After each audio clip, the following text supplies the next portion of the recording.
Bueno, buenos días. Qué bueno que podemos en este día que Dios nos regala venir y bendecir el nombre del Señor. Yo quiero añadir algo que mencionó el pastor Lexter, y es con relación al ayuno de los adultos durante los domingos. Siempre ayunamos, oiga bien, siempre ayunamos todos los domingos, lo que implica que va a haber 0 pan para los adultos.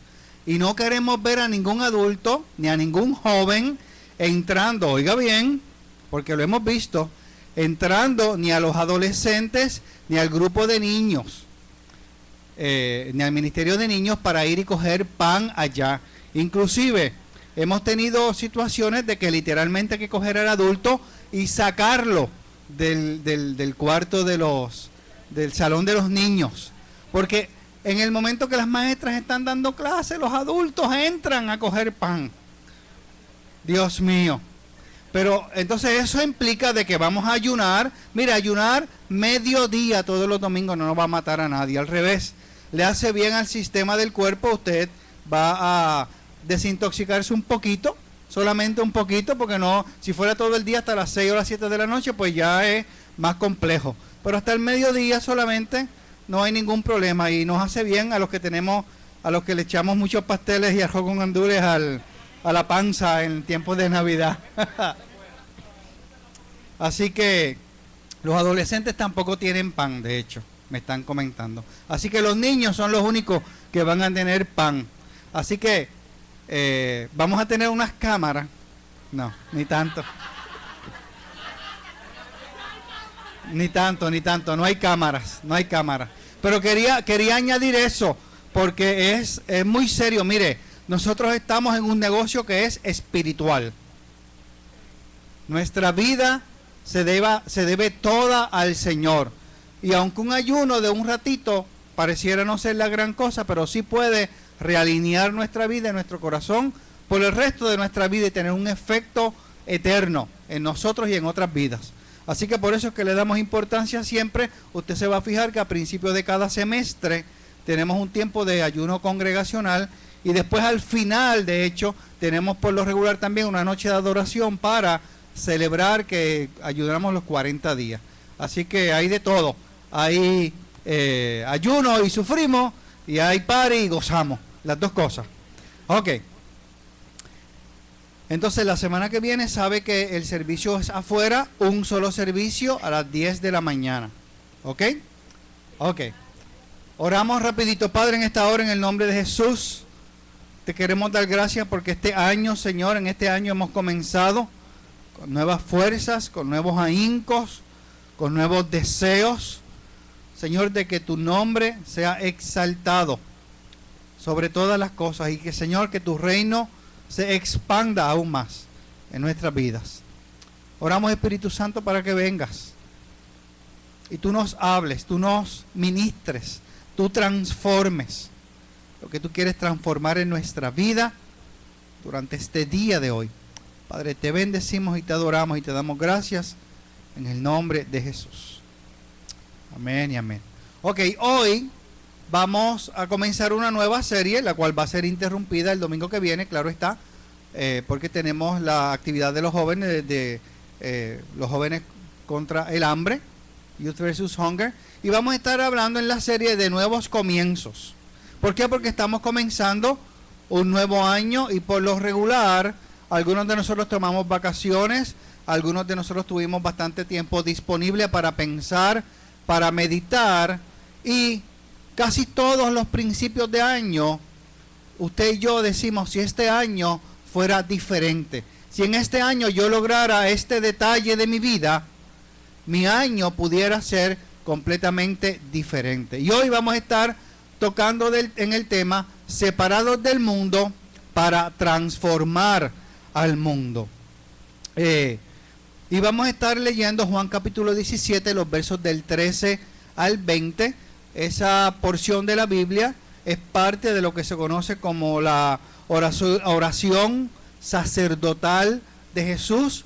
Jesús está a punto de que lo arresten y Jesús ora. Y Jesús ora no solamente por los discípulos que Él tiene allí de frente, sino que también Él expande su oración hacia nosotros, hacia los que estamos hoy día acá en el año 2017, y ora por nosotros también. Así que la palabra del Señor dice así, los muchachos van a estar corriéndola desde la computadora. Dice así: ahora vuelvo a ti, pero digo estas cosas mientras todavía estoy en el mundo, para que tengan mi alegría en plenitud. Yo les he entregado tu palabra, y el mundo los ha odiado, porque no son del mundo, como tampoco yo soy del mundo. No te pido que los quites del mundo, sino que los protejas del maligno. Ellos no son del mundo, como tampoco lo soy yo. Santifícalos en la verdad. Tu palabra es la verdad. Como tú me enviaste al mundo, yo los envío también al mundo. Y por ellos me santifico a mí mismo, para que también ellos sean santificados en la verdad. No ruego solo por estos, ruego también por los que han de creer en mí, por el mensaje de ellos. Yo quiero que usted piense en varias cosas. Número uno, ¿cuál es nuestra relación? ¿Cuál debe ser, en base a esta oración que Jesús ora por sus discípulos que tiene allí presentes, y ora también por nosotros, cuál debe ser la relación suya y mía con la sociedad en la cual vivimos? ¿Cómo nos debemos relacionar con la sociedad? Ahora, eso lo vamos a estar contestando durante el tiempo que vayamos a estar predicando, y en algún momento lo vamos a hablar directamente. Yo como pastor, nosotros fundamos esta iglesia en el año 2000 con un grupo de gente que algunos de ellos permanecen hasta el día de hoy, y le damos gracias al Señor por eso. Como pastor yo me he encontrado con tres características o tres actitudes, tres formas de pensar, tres áreas de la vida de la gente que, si no se manejan correctamente, pueden convertirse en escollo, puede convertirse en pared para nosotros relacionarnos bien con otra gente, para nosotros relacionarnos bien con nosotros mismos, para nosotros inclusive relacionarnos bien y correctamente con Dios, con nuestro Dios. Y obviamente, si yo no me puedo relacionar bien con Dios, si tengo problemas relacionándome conmigo mismo, aceptándome a mí mismo, voy a tener problemas definitivamente con la gente que está a mi alrededor. Por lo tanto, también he visto que cuando estas tres áreas no se manejan correctamente, se tienen todos esos problemas y todas esas situaciones de no relacionarse bien con Dios, con la gente, ni con uno mismo. Y yo quiero evitarle que en este año, y es importante que usted y yo entendamos que si estas tres áreas de nuestra vida, las cuales usted tiene en su bosquejo, no las tenemos en su sitio, no las entendemos bien primero. Primero viene el conocimiento, pero después del conocimiento viene el poner por obra lo que conocemos y el actuar, el conducirnos correctamente. Si no tenemos bien claras estas tres áreas de nuestra vida y hoy no las ponemos en nuestro sitio, en su sitio, es muy probable que continuemos teniendo problemas con nuestra relación con Dios, con nuestra relación con nosotros mismos interna y con la relación de la gente a nuestro alrededor. La primera área y la primera verdad que necesitamos entender es nuestra identidad en Dios. Mire, usted y yo, nuestra identidad está en tensión. Porque ¿qué dijo Jesús? Jesús dijo: no te pido que los quites del mundo, sino que los protejas del maligno. Pero ellos no son del mundo, como tampoco lo soy yo. Entonces, el asunto es que Dios nos ha separado de este mundo, porque por un lado Él dice que no te pido que los quites del mundo, pero ellos no son del mundo. Y entonces estamos en esa tensión de lo que se conoce como la tensión del reino de Dios, que ya el reino de Dios está aquí entre nosotros, pero todavía no está implantado en su totalidad. Y eso también afecta nuestra identidad, quienes nosotros somos en Dios. Y nuestra identidad no debe confligir con nuestra estadía temporera. Usted y yo somos gente pasajera aquí en el mundo. El otro día comentábamos la pastora y yo de alguien que desgraciadamente tuvo una debacle familiar y perdió todas las riquezas que había acumulado a través de su vida. Y entonces concluimos, por eso es que la Biblia dice que no pongamos nuestra confianza en las cosas materiales, porque hoy son y mañana no son. Inclusive hoy día nosotros estamos aquí y mañana no estamos aquí. Se murió porque estaba vivo. Así es como funciona el asunto. Todos vamos a morir en un momento dado. Cualquier persona que esté vivo está sujeta a la muerte. Eso es lo único que tenemos seguro en nuestra vida, la muerte. Entonces tenemos que tener bien pendiente que nuestra identidad no debe confligir con nuestra movida de Dios aquí en la tierra, sino que nos debe facilitar. Nosotros somos gente que hemos sido restaurados plenamente. Cuando Adán y Eva pecaron, usted y yo, nos dio un cortocircuito espiritual, nos dio un cortocircuito emocional, nos dio un cortocircuito en nuestras relaciones, en la manera como vemos el mundo, nuestra manera de ver el mundo se afectó y todo lo que éramos se dañó. Todo se dañó. Entonces, ¿qué hizo Dios? Se hace un ser humano en la persona de Jesús para restaurar nuestro ser interior. Antes que nada, primero nos reconciliamos con nosotros mismos. Yo soy pecador, yo le fallo a Dios, yo le he fallado a Dios y desgraciadamente tengo que concluir que le voy a seguir fallando a Dios. Entonces me reconcilio conmigo mismo y por eso es que puedo fácilmente entonces confiar únicamente en la obra de Jesús. Pero primero tiene que haber una mirada hacia el interior del ser humano y esa parte fue restaurada. Y usted y yo, Dios nos puso 3 valores en nuestro ser interior. Usted y yo tenemos 3 valores y esto incluye a todo el mundo, de todas las razas, de todos los tiempos, de todas las diferentes estratas sociales. No importa lo que crean, cómo hayan vivido su vida, cómo no lo hayan vivido, si son cristianos, si no son cristianos, si son musulmanes, si son budistas, no importa. Todo el mundo, Dios le infundió estos 3 valores, porque esto es lo que es Dios. Primero, dignidad. Usted y yo somos personas que hemos sido restauradas en nuestra dignidad. Y somos gente que debemos ser valoradas y que debemos valorar a la gente a nuestro alrededor. Que debemos ser reconocidas y debemos reconocer correctamente a la gente a nuestro alrededor. Igualmente debemos ser apreciados y apreciar a la gente a nuestro alrededor y considerados. Es lo que se conoce como la mayordomía de nuestro ser. Mi ser interior valora quién es porque refleja la dignidad que Dios ha investido. ¿Qué ocurre? Cuando yo no estaba en Cristo, me ocurría algo negativo y yo rápido pensaba, ay, qué mala suerte tuve.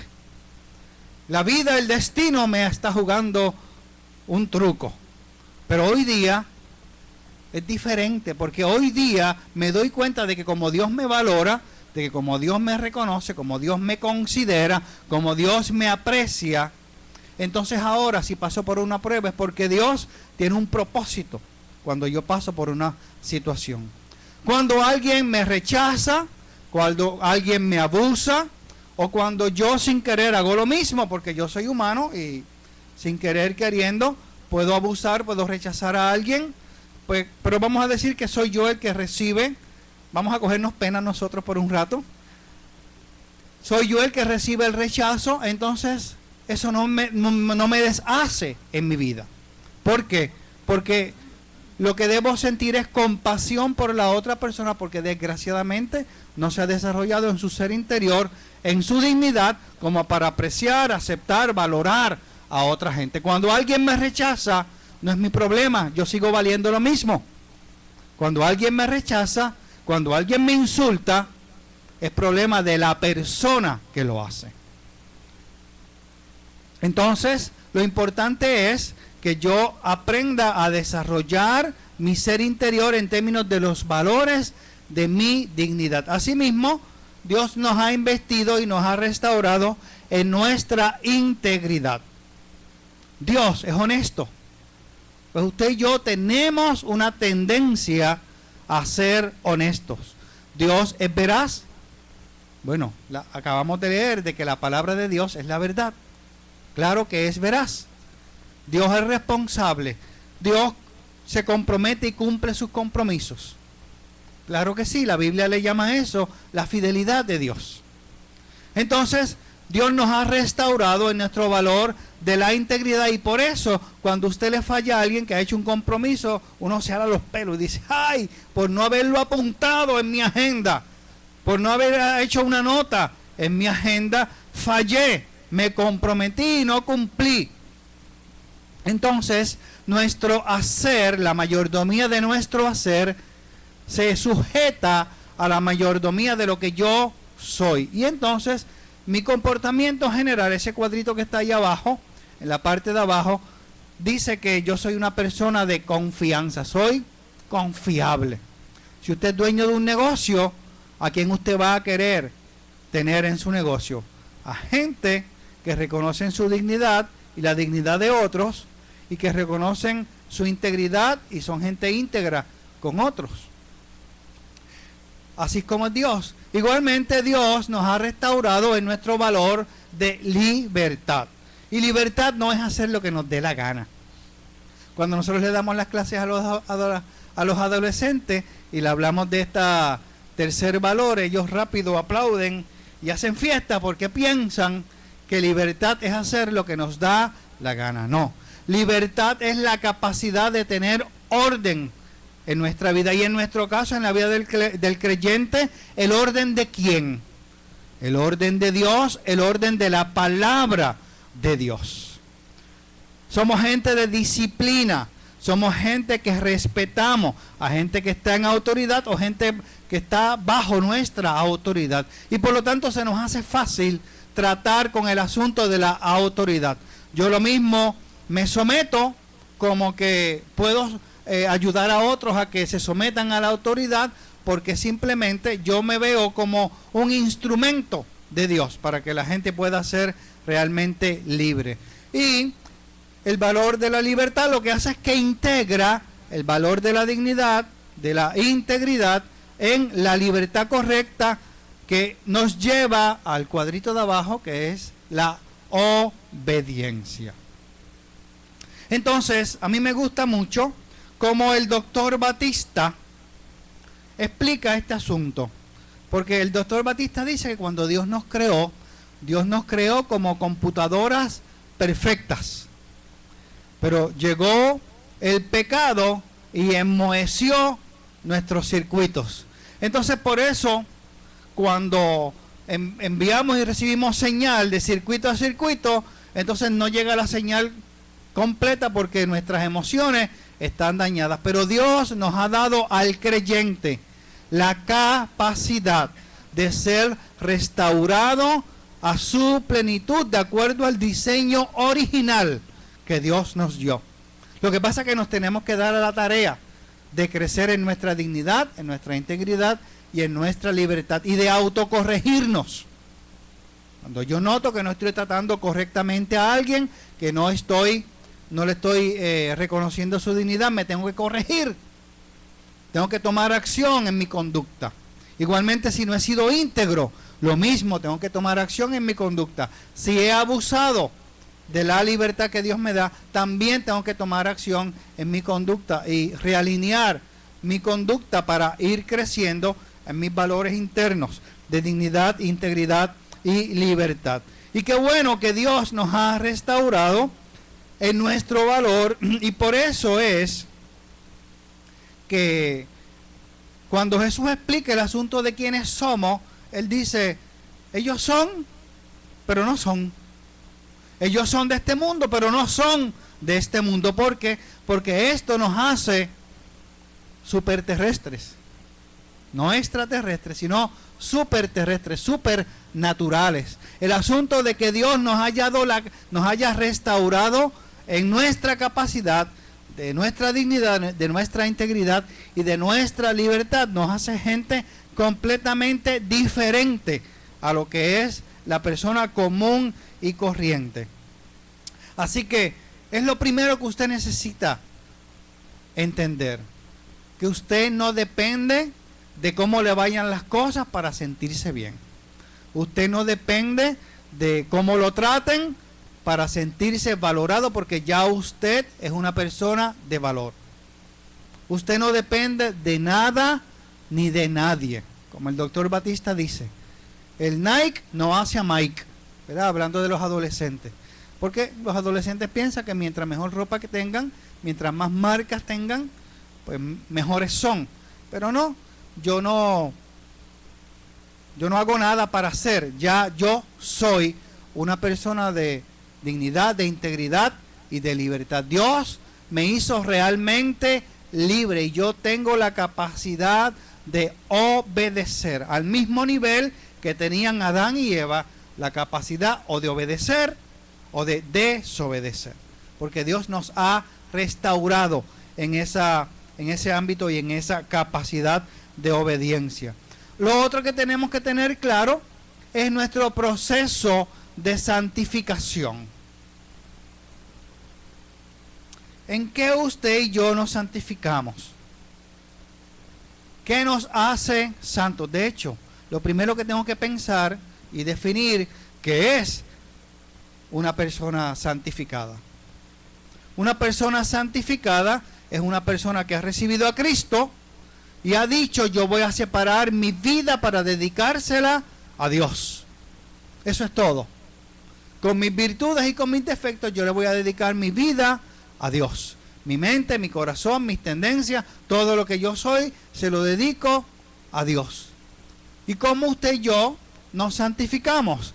Pues conociendo más a Dios y obedeciendo más a Dios. Por eso es que lo primero que tenemos que tener claro es nuestra identidad, porque nuestra identidad se debe caracterizar por la obediencia. Mi santificación, ¿en qué es? ¿En base a qué es? ¿En base a qué oró Jesús que fuera mi santificación? El verso 17 dice: santifícalos en la verdad. La cultura es la verdad. Los refranes boricuas son la verdad. No. ¿Qué es la verdad? Tu palabra es la verdad. Por lo tanto, mi santificación va a depender de cuánto yo me dé a conocer y a aplicar la palabra de Dios. Por eso es que es tan importante que si usted nunca ha pasado por las clases de fundamento que comienzan de aquí a una semana, yo creo que en el mes de febrero, las clases de primer nivel, de segundo nivel y de tercer nivel que comienzan el 22, usted continúe. ¿Por qué? Porque la verdad le va a ayudar en su proceso de santificación. Cuando usted le dijo que sí a Cristo, se apuntó en una escuela de santificación hasta que usted se muera.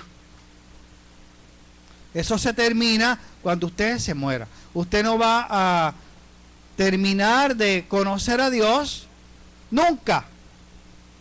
Experimentar su poder nunca.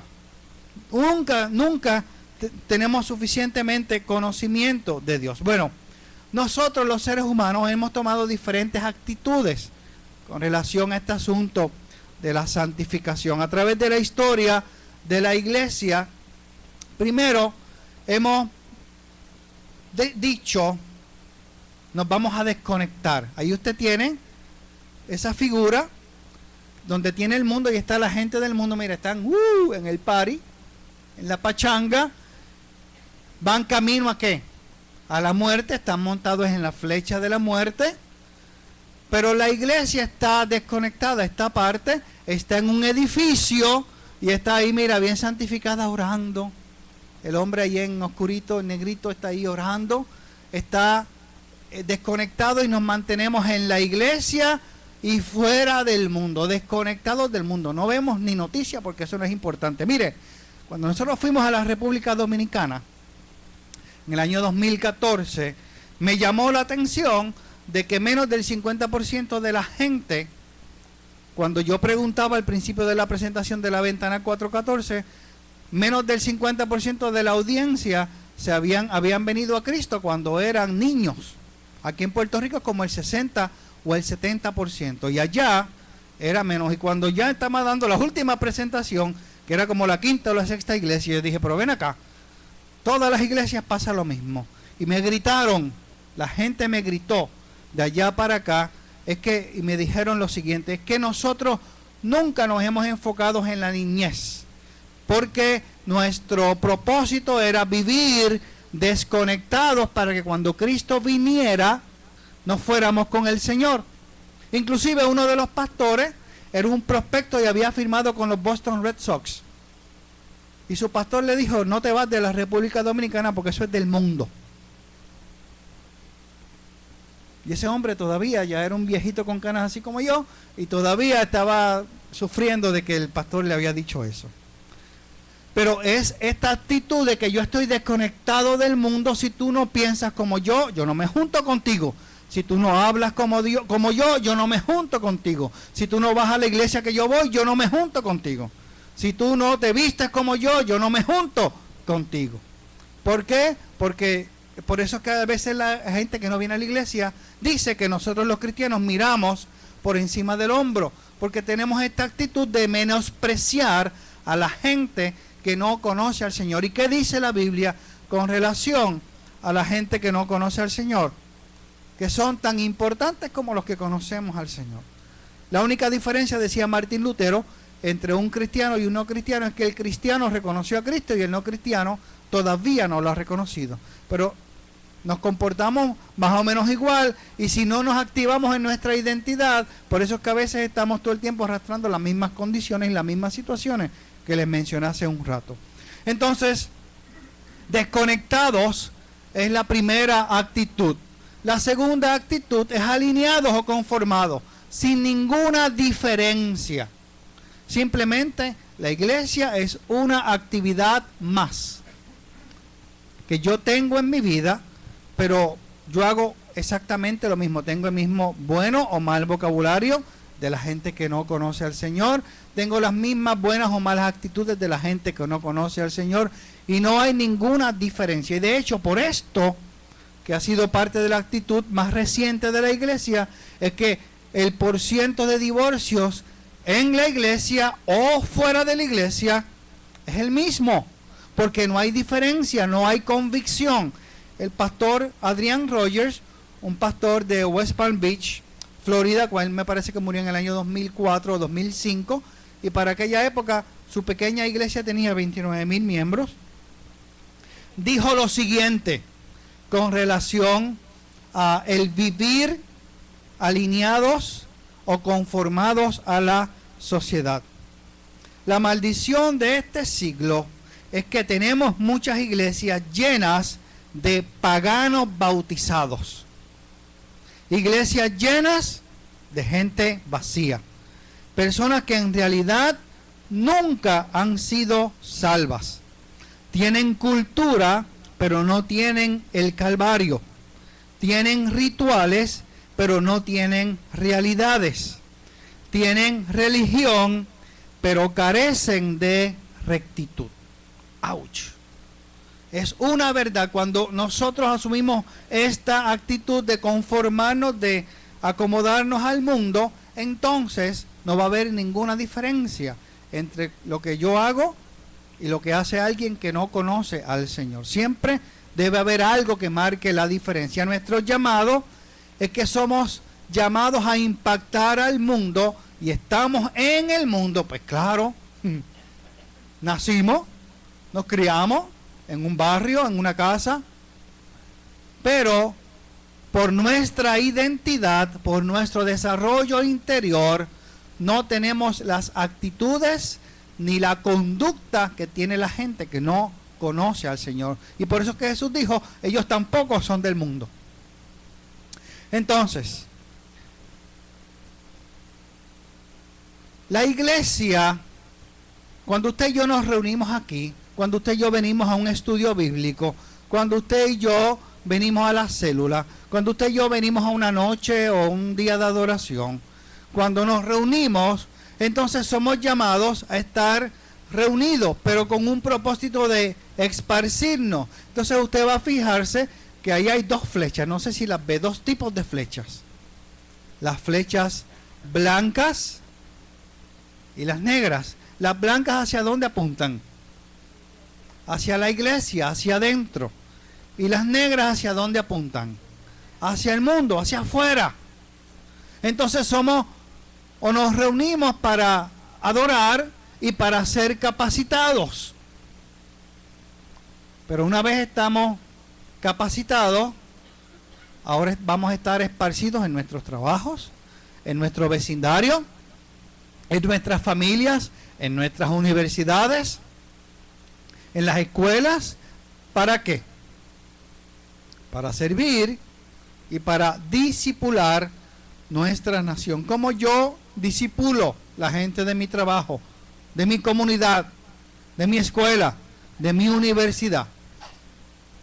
Primero, teniendo la conducta que refleja quién yo soy en Dios, y de vez en cuando voy a tener que corregir a alguien. De vez en cuando solamente. No lo haga todo el tiempo porque después se va a crear problemas. Pero la Biblia dice que tenemos que estar pendientes y listos para defender nuestra fe y que lo hagamos con gentileza.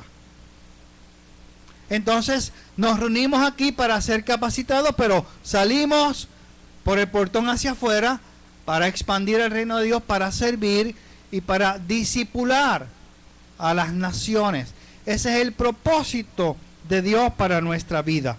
La iglesia, escuché una vez a un pastor decir que la iglesia es como un juego, la vida es como un juego. Y la iglesia es el tiempo medio del juego, donde venimos y nos cogemos un time out, realineamos nuestros pensamientos, realineamos nuestra mente, nuestro corazón y salimos otra vez a jugar el juego.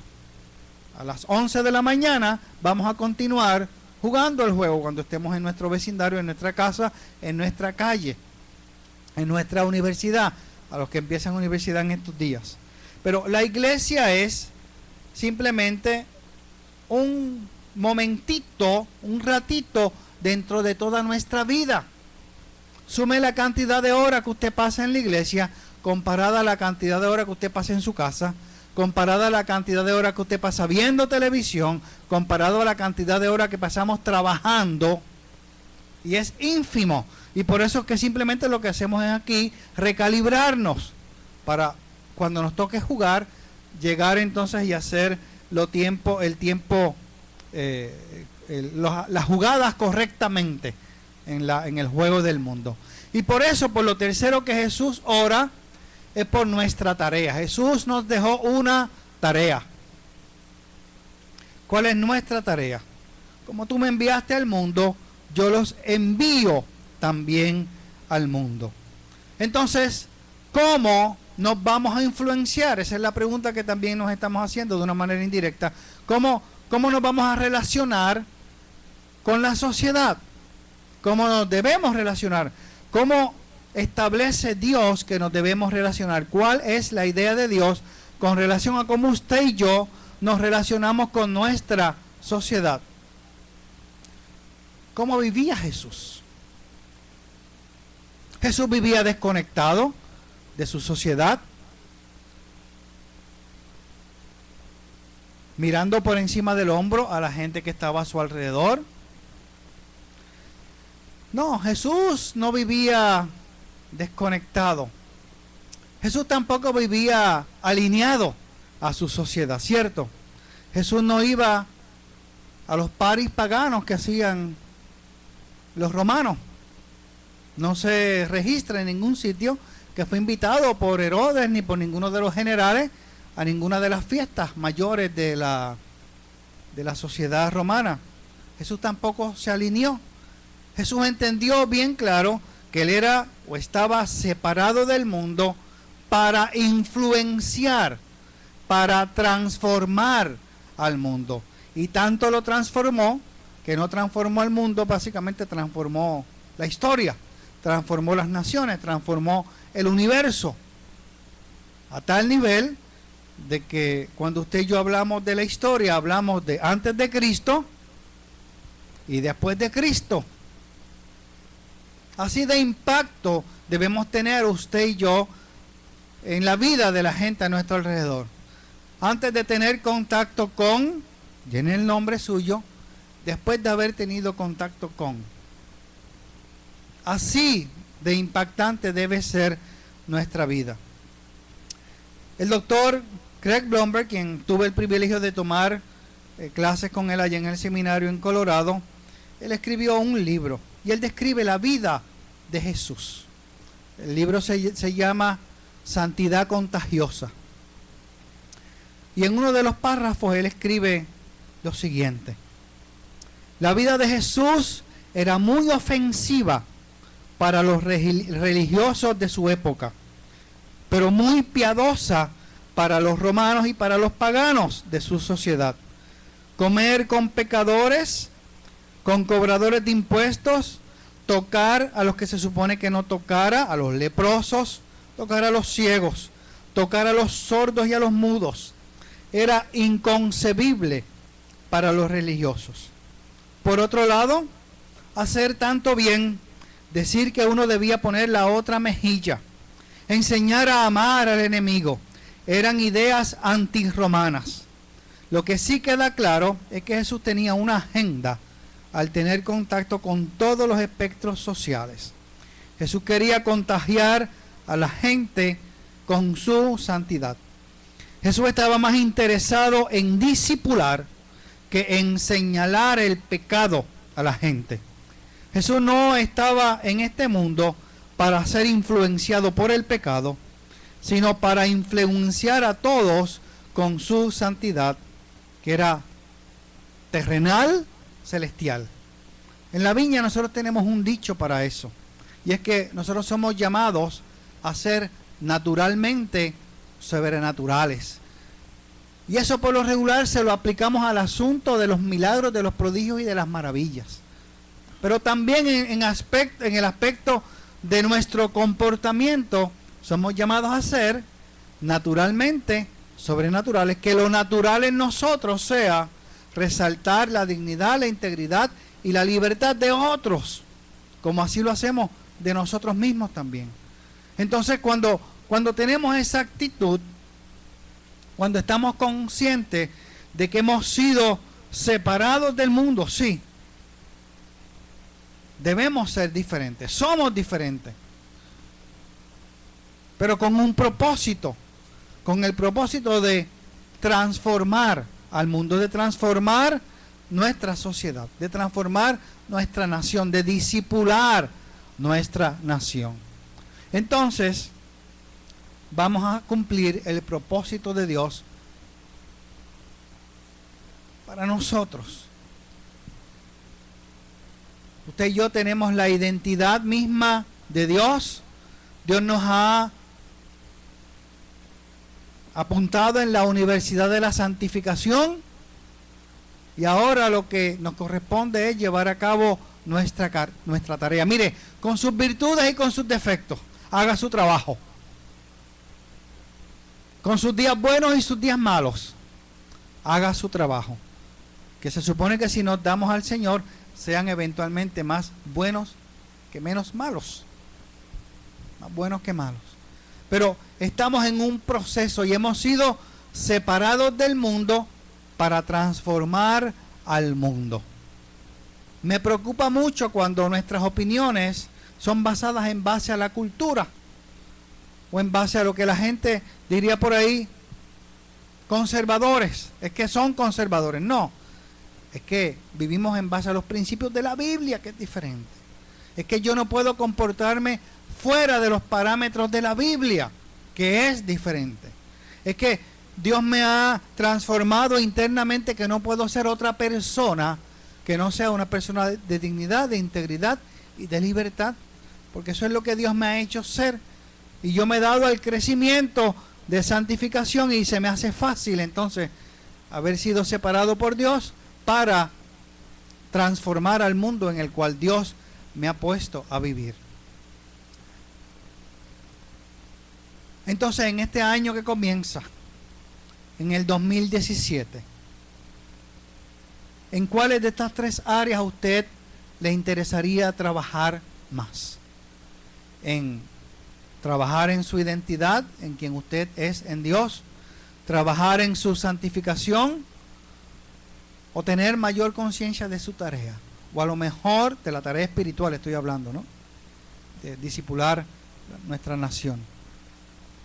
O a lo mejor usted dice, no, yo estoy cojeando de las 3. Tengo que crecer en mi dignidad, en mi integridad y en mi libertad. Tengo que darme más al conocimiento de Dios y tengo que atraer a otros a Cristo más para cumplir con mi tarea. A lo mejor estoy cojeando de los 3 asuntos. Estamos de pie y oramos.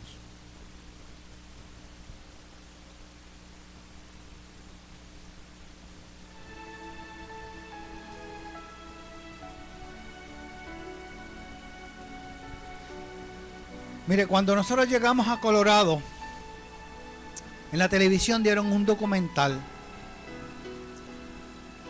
No era un documental, era una entrevista. Era una entrevista. Lo que pasa es que en la misma entrevista reseñaron a este hombre antes y después. Antes de la torre y después de la torre. Este hombre tenía su familia y comienza a tener batallas en su ser interior y decide que va a ser una torre y se va a enclaustrar en la torre. Y su familia dice, pero ¿cómo va a ser eso? Si él tiene que ir al trabajo. Es que él decía que allí en la torre no iba a haber tanto pecado como aquí con el resto de la sociedad. Pero, y su familia muy preocupada, cogieron y llamaron a las noticias y pusieron a esta situación en público para ver si el hombre caía en cuenta y se arrepentía y no hacía lo que iba a hacer. Bueno, pues el hombre no lo convencieron, se cogió 2 semanas de vacaciones en su trabajo y se trepó a la torre. A la semana y media, y esta es la segunda parte de la que yo vi, estaban entrevistando al hombre que había decidido bajarse de la torre. Y él mismo había llamado las noticias. Y cuando le preguntaron, pero ¿y por qué usted se está bajando de la torre? Es que hay tanto pecado en el mall, como lo hay en mi vecindario, como lo hay allá arriba en la torre. Así que yo voy a hacer mi trabajo en la sociedad. Entonces, usted y yo no podemos tener esa actitud de que me voy a separar, de que voy a no juntarme con nadie, a vivir desconectado. Mucho menos tampoco voy a ser como todo el mundo, porque entonces dejo de marcar la diferencia. Usted y yo somos llamados a una cosa, solamente una cosa mientras vivamos: a transformar la sociedad. Y para yo transformar a la gente que está a mi alrededor, el primero que necesita ser transformado soy yo. Para yo ser de influencia, el primero que se debe dejar influenciar por la palabra de Dios soy yo. Y si usted y yo nos dedicamos en el año 2017 a dejarnos que Dios nos transforme, vamos a tener un año diferente, un año nuevo de verdad, un año bueno de verdad, un año de crecimiento. Padre, en esta hora, en el nombre de Jesús, tú nos conoces. Aquí estamos. Señor, tú sabes cuánto cada uno de nosotros nos hemos apartado para ti, nos hemos dado a conocerte a ti, nos hemos entregado a ti. Tú sabes, Señor, cuánto cada uno de nosotros te conocemos a ti, cuánto nos relacionamos contigo. Señor, tú conoces nuestro corazón, tú conoces lo más íntimo de nuestro ser, Tú nos has creado. Y tú, Señor, tienes planes, tienes propósitos para nuestra vida. Señor, si nosotros en este año nos diéramos la oportunidad de conocerte más, de darnos más a ti, primeramente, Señor, de crecer en nuestro ser interior, en nuestra dignidad, en nuestra integridad, en nuestra libertad. Si sacáramos tiempo cada varios días para ver cómo está nuestro corazón, para examinarnos a nosotros mismos. Señor, si sacáramos tiempo para ver cómo está nuestra relación contigo y cómo estamos cumpliendo y llevando a cabo nuestra tarea de transformar nuestra sociedad. Señor, tuviésemos un año completamente diferente, porque nos iríamos ajustando a tu voluntad, a tu palabra, a tu verdad. Señor, nosotros nos queremos santificar en la verdad, en tu palabra. Queremos dedicar nuestras mentes, nuestros corazones, nuestras vidas, nuestra conducta, que se alinee a ti. Padre, y te damos gracias por esta oportunidad que nos das de nuevos comienzos.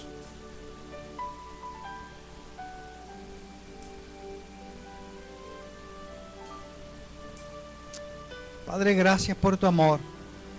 Gracias por tu misericordia. Gracias, Señor, porque nos has separado del mundo. Nos has puesto tu Espíritu Santo en nuestro corazón. Nos has dejado el legado de tu palabra para que penetre en nuestras vidas y nuestros corazones, para que así, Señor, podamos llevar a cabo nuestra tarea de transformar al mundo y nuestra sociedad. Padre, gracias por tu amor y gracias por tu misericordia. Gracias porque nos has llamado y nos has escogido para la expansión de tu reino. Somos más que privilegiados, Dios. Te bendecimos. ¿Qué nota usted se da en estos 3 renglones? A lo mejor usted necesita que nosotros oremos por usted. Así que yo le voy a pedir a los pastores, a los líderes que están por acá, que vengan rapidito. Y si usted necesita oración porque usted quiere mejorar en alguna de estas áreas, permítanos orar por usted, llevarle ante la presencia del Señor, ¿ok? Dios le bendiga entonces, Dios le guarde. Comuníquese con su líder de célula, porque a lo mejor su célula se activa ya esta semana. Pero comuníquese con su líder de célula para que su líder de célula le deje saber, ¿ok? Dios le bendiga, Dios le guarde. Si usted va a recibir oración, venga por acá rapidito que queremos orar por usted. Dios me lo bendiga.